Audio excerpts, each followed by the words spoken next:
Todos hemos escuchado hablar acerca de Porfirio Díaz, pero ¿recordamos quién fue y qué hizo por México? A continuación hablaremos un poco más acerca de este personaje que tuvo un gran impacto en la política mexicana. Porfirio Díaz fue presidente de México que estuvo al cargo en los años 1876 a 1911. Porfirio Díaz fue un presidente bastante controversial para la historia de México. Porfirio Díaz fue un militar y político mexicano que marcó la historia de nuestro país. Habiendo nacido en Oaxaca, siguió toda una trayectoria que lo llevó hasta la Ciudad de México y, como sabemos, siendo de origen liberal, llega al poder y se eterniza en él durante bastante tiempo, ¿no? Porfirio Díaz nació el 15 de septiembre de 1830 en Oaxaca, México. Sus padres fueron José Faustino Díaz y Petrona Mori. Estudió leyes, pero se dedicó a la vida militar. Participó en la Guerra de la Reforma de 1858 a 1860 y luchó contra la invasión francesa de 1861 a 1867. Pues ignoro las veces porque no sé cuánto tiempo duraban los periodos en ese entonces, pero fueron alrededor de 31 o 35 años, ¿no te duró? Estuvo 30 años, por lo cual fueron 5 veces que estuvo al cargo. Pues en el conflicto que hay en el siglo XIX entre liberales y conservadores, finalmente el grupo liberal de Benito Juárez se impone, pero en ese momento era Sebastián Lerdo de Tejada el que tenía el poder y había una serie de grupos políticos que estaban en esa disputa. Porfirio Díaz lanza el plan de Tuxtepec, que va a criticar el autoritarismo y la intención reeleccionista que había en varios de estos políticos, y finalmente él se impone en una elección democrática, ¿no? Pues no lo considero ni como héroe ni como villano, porque en su mandato trajo muchos cambios muy buenos a México, lo cual hizo que impulsara la economía, que México tuviera un lugar importante en el mundo, pero también fue una persona muy elitista, que no le dio mucha importancia a la pobreza, por lo cual tampoco te puedo decir que va a ser un héroe. Depende mucho del punto de vista, porque si lo ves del punto de vista de los pobres, por ejemplo, fueron aún más pobres, pero si lo ves como el desarrollo de México, creo que fue un parteaguas para que pudiéramos estar donde estamos ahorita.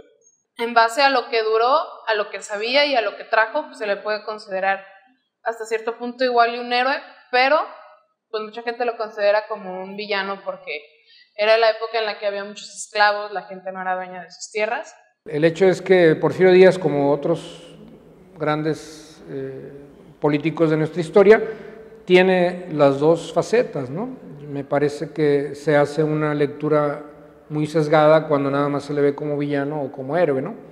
En su etapa de juventud, luchando contra los franceses, se vuelve el héroe del 2 de abril, ¿verdad? En una de las batallas que gana el ejército mexicano, y juega un papel importante dentro de la tendencia liberal, pero como sabemos, la faceta de villano pues viene después, cuando se vuelve presidente y luego ya busca reelegirse indefinidamente hasta propiciar la Revolución Mexicana, ¿no? Es en esta segunda etapa donde viene, diríamos, la parte negativa de su historia, ¿no? En 1867 y 1871 fue candidato presidencial, pero en ambas ocasiones fue derrotado por Benito Juárez. Llegó al poder en 1877 y gobernó hasta 1880. De 1884 a 1911, gobernó dictatorialmente, haciéndose reelegir sucesivamente. El 25 de mayo de 1911 renunció y se exilió en París, donde murió el 2 de julio de 1915. Durante su mandato hizo lo que son las vías del tren que pasaron por que pasaron por la mayor parte de México, y eso impulsó la economía mexicana. Considero que fue de los mejores porque él trajo mucho progreso para México.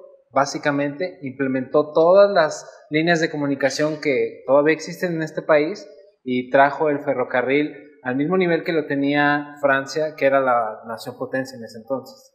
Trajo la primera línea de telecomunicaciones aquí a México, el ferrocarril, mejoró el sistema eléctrico. Porfirio Díaz ciertamente se le tiene como el modernizador de México en el siglo XX, sobre todo iniciando la primera década, pues introduce el ferrocarril, ¿verdad? Y lo va a extender por gran parte del centro, conectando con el norte, y eso pues obviamente que va a traer